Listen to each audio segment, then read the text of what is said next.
É possível prevenir a obesidade infantil? Eu sou a doutora Cristiane Gonçalves Fernandes, médica pediatra, e vou provar para vocês que pode. A prevenção da obesidade infantil, ela deve começar antes da concepção do bebê. O estado nutricional da mãe e do pai são determinantes para que essa criança possa ou não ter obesidade no futuro. Estudos atuais mostram pra gente que a obesidade da mãe é fortemente relacionada com a obesidade da criança e os estudos mais atuais mostram que a obesidade do pai também. Então, a mãe, na consulta do pré-natal, ela deve ficar atenta pelo seu ganho de peso, o seu índice de massa corpórea, o seu peso pré-gestacional e também o quanto ela engorda na gestação. A preocupação com a obesidade infantil, ela é real.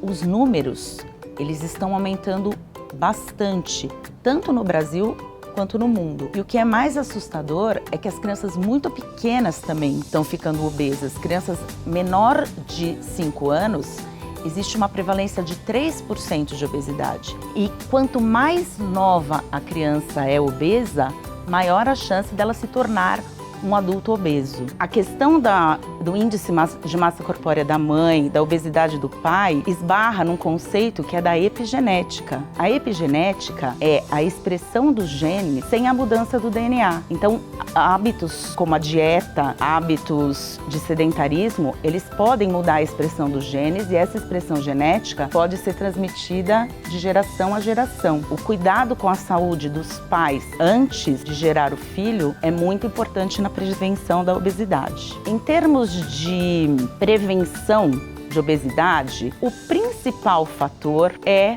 o aleitamento materno, que deve ser feito de forma exclusiva até 6 meses de vida. A recomendação, após os 6 meses de aleitamento materno exclusivo, é a introdução dos alimentos in natura. Então nós devemos priorizar as frutas, os legumes, as verduras, as leguminosas, as proteínas. Algumas coisas importantes na introdução alimentar. O suco, ele deve ser evitado até pelo menos os 12 meses de vida. O suco, ele vai ter uma concentração maior de frutose e menos fibras. E do ponto de vista nutricional, isso não é adequado. É interessante que você tenha fibra junto com a frutose, para você não ter um pico tão grande de insulina. E outra coisa é convencer as vovós em relação ao suco, porque a maioria fala, mas um suquinho de laranja-lima não faz bem para a saúde, não tem vitamina. Então, nós estamos criando hábitos. Então, o hábito de comer a fruta e tomar água é mais interessante do que você tomar o suco. Inclusive, na questão da mastigação. Porque outra questão, a gente sabe que crianças que têm dificuldades alimentares e que isso pode predispor à obesidade, são pessoas que comem muito rápido, pessoas que não aprenderam a mastigar. Então, a introdução alimentar, ela deve ser feita tanto com os alimentos separadinhos, para a criança sentir a textura, sentir o sabor e também aprender a mastigar, para que esse tempo que ela usa comendo cause saciedade nela.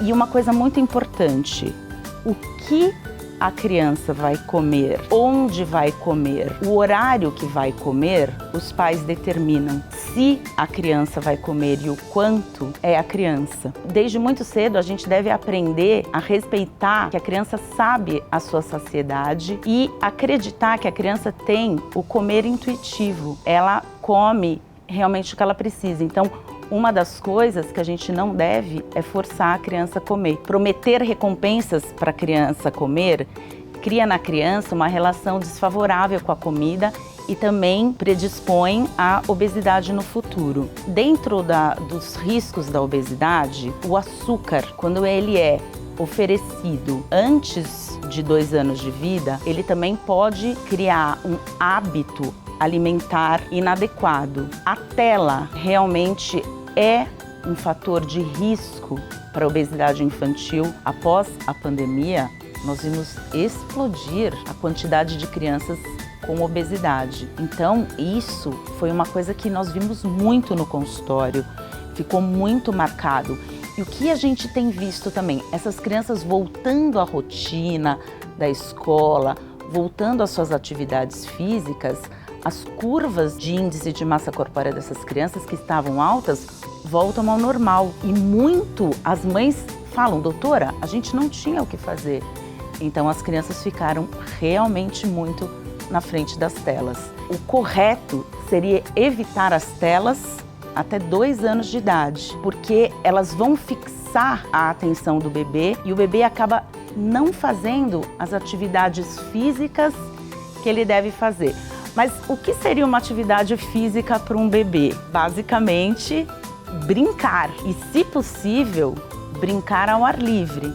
Isso é o mais recomendado. Caso você não consiga fazer brincadeiras ao ar livre, adaptar a sua casa para que esse bebê possa ir ao chão, brincar com seus brinquedos. O bebê deve ser colocado ao chão precocemente para aprender os marcos do desenvolvimento.